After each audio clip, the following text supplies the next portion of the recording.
Alright, so much about diffuse colors. Let's continue our exploration of the material by looking at what we have in the glossiness tab. The specular color is set to a fairly bright blue and the glossiness strength is pretty high. I wanted to create the illusion of a leather-like armor, something that has received some use in past battles, but that was originally decorated with bright colors. When simulating leather, the surface should have a fairly large reflection without being too glossy. For this reason, a fairly bright specular color is generally a good choice.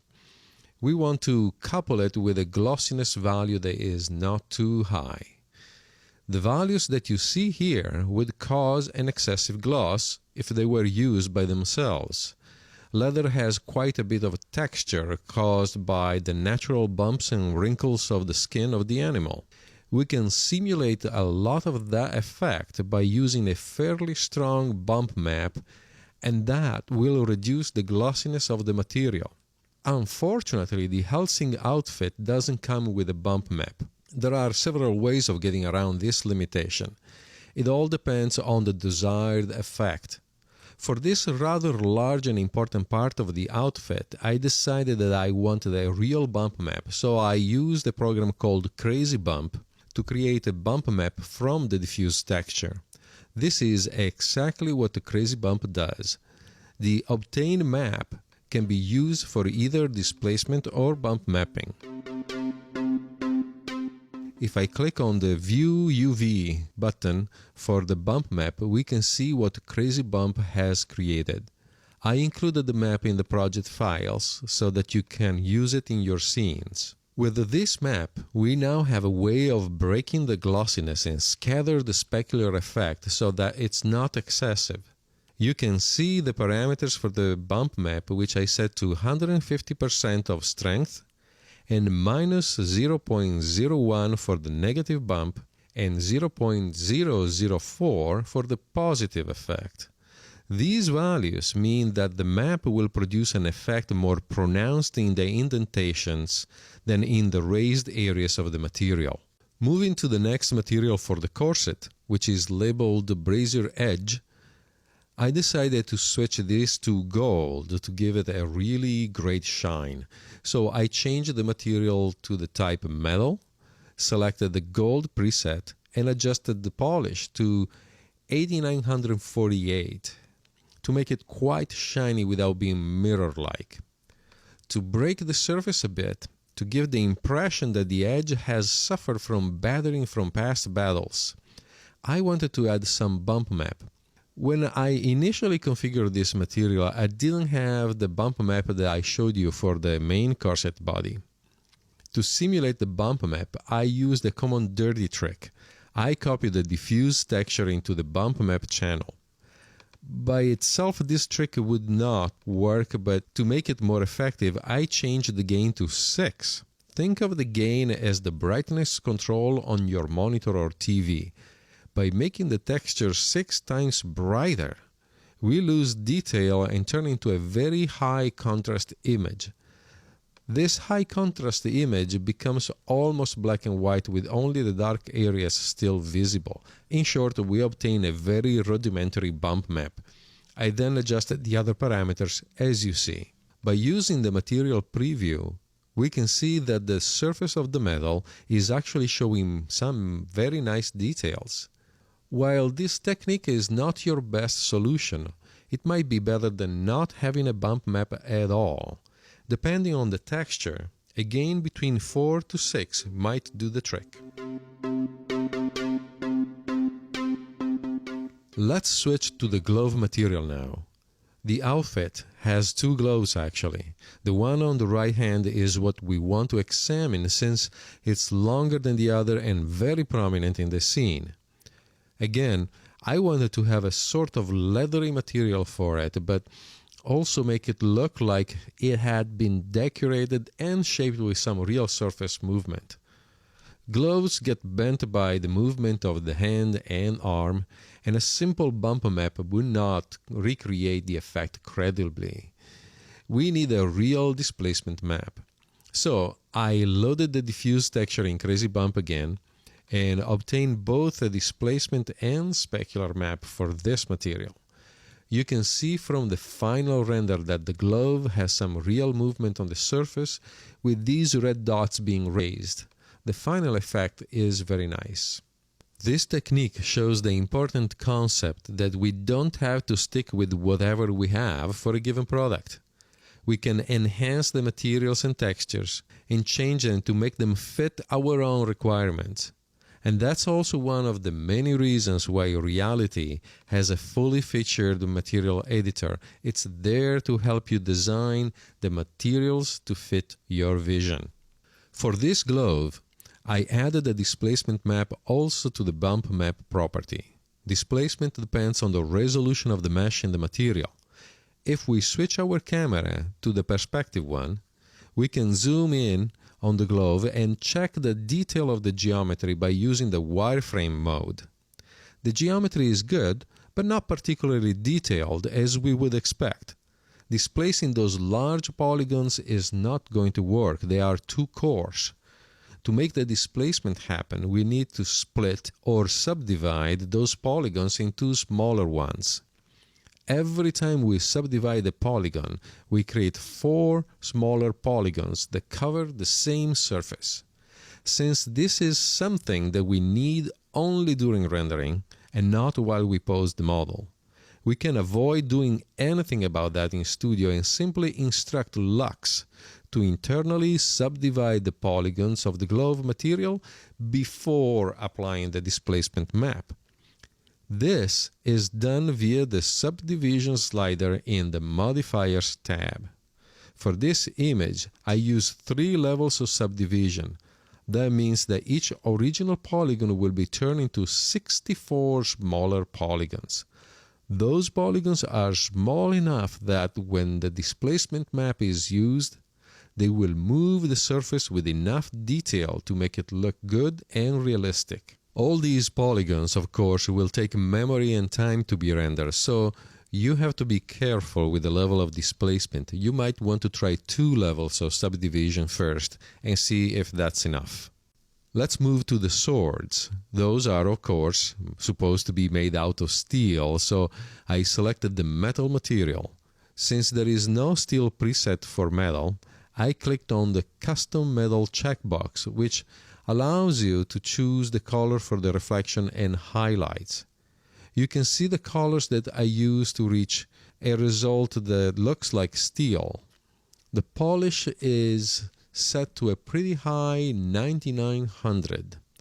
The edge of the sword is generally different because of the continued sharpening. For this reason, I set it to a somewhat duller type of metal. For this, I use the aluminum preset and set the polish to be a bit lower at 9500. We complete our examination of the materials by looking at the radiance environment. The glass is set to glass, of course, but I have bumped up the gain for the texture a bit. You can see that it is set at 1.4. This is because I found the glass texture in the set to be a bit dull, a bit too coarse, and increasing the gain brought some more spark to it. Notice that I didn't use any architectural or hyper-realistic flag for the glass. I could have used architectural probably, but I decided to avoid it in this case. The effect of the projected colors on the floor is probably more convincing in this way. Please note that this glass window will never render completely convincingly because it has no thickness. This is a common issue with content for Studio and Poser. Many objects are only 1 polygon thick. To render glass realistically, you need both some measure of thickness and the use of the hyper-realistic flag, which instructs Lux to use the volumetric glass. When using volumes, Lux makes some additional calculations based on the effect of the light passing through a volume. When that happens, light is absorbed by the volume in a way that is proportional to the thickness of that volume. Anyway, given our impossibly thin glass, it would make no sense to use the hyper-realistic flag, so we can save ourselves some computation time and keep it as a standard glass. The walls for the environment have been changed to matte. They are made of stone, which is not glossy, and this is the best choice for this material. Let's click on the Modifiers tab to see that I use the bump map dirty trick in here as well.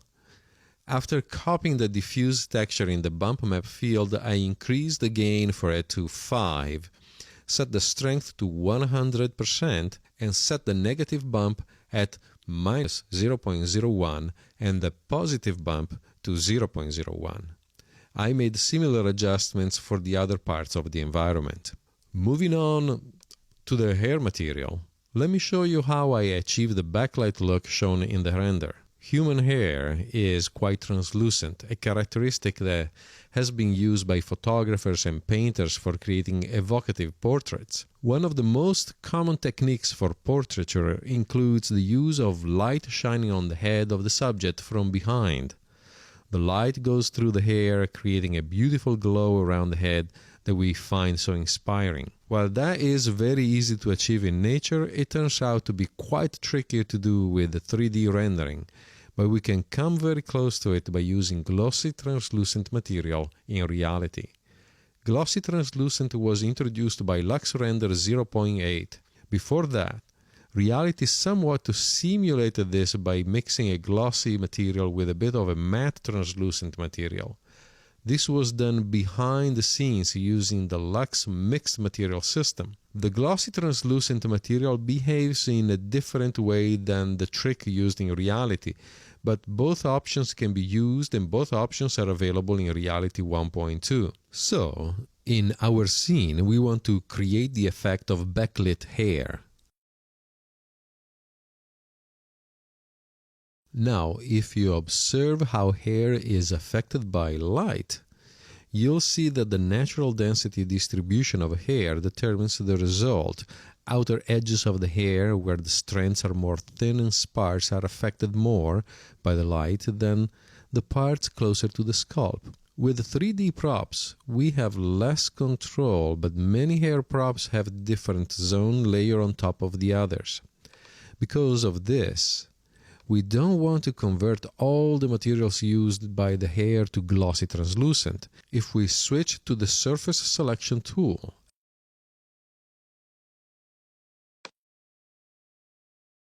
and hover over the hair, we see that there is a material that sits on top of the prop. That is a good candidate for what we need to do. Let's take a look at the material in Reality. I use the default texture for the hair, which is quite dark, and set the specular color to 42, 42, 42. Generally speaking, using shades of gray for the specular color is your best choice. Any color in which the numbers for all three RGB channels are the same is a shade of gray. Gray is a great color because it is actually a neutral color. It can affect the level of brightness of a mixed color, but by being gray, it doesn't affect the hue. When you use a gray specular, you are basically just determining how much light will be reflected by the material, but you don't change the underlying hue. Shades of gray are some of the most important tools in the arsenal of the 3D artist. The glossiness strength is set at 7000, high enough to create some shine, but not too high to make the hair look wet. To turn this hair translucent, I enable the translucency option. This property has two colors, the translucent color and the mix level. The mix level is what determines the use of the glossy translucent material of Lux or the fake one created by Reality by mixing glossy and matte translucent material. If the mix level is higher than 0, the Reality version is used and the mix determines how much of the matte translucent is present in the mix. Keep in mind that if you have a 30% matte translucent, you will have 70% glossy. The reality trick results in a material that is a bit washed out. So for this hair, instead of using the reality trick, I'll use the native glossy translucent setting of Lux. To activate this option, I simply set the mix at 0. When you do this, you use the color for the translucency to control the amount of translucency and the hue for it. This is following the same logic used by the specular color. The brightness of the color dictates how much the material is translucent in this case. A lighter translucency color will be more translucent than a dark color. The hue of the color determines the see-through tint of it. After you set this parameter, the light will determine how strong this effect is. In our case, we want the effect to be clearly visible, so I started with a blonde color, even though the base hair is dark brown, and then I lowered the brightness until I reached the point that I thought was right. Testing a few scenarios will give you the experience to judge this right. By having this color drive the translucency, when we shine a light behind the hair, we will get part of the hair becoming translucent and will simulate the hair light that we see in real photos. This will give our hero a glow around the head, which is a nice subtle visual cue that gives the idea of power, majesty, and beauty. It's a good thing to not turn all hair to glossy translucent because the material takes longer to render. Be conservative in your approach to these complex materials. Okay, this has been a pretty rich lesson. All the important materials have been covered. The rest is fairly standard. Let's take a break here. In this lesson, we have learned how to extend a given material with custom-made bump maps, displacement maps, and specular maps. We have seen how to create some fake bump map from the diffuse texture for those cases when the model doesn't have a bump map. We have seen how to use displacement and subdivision.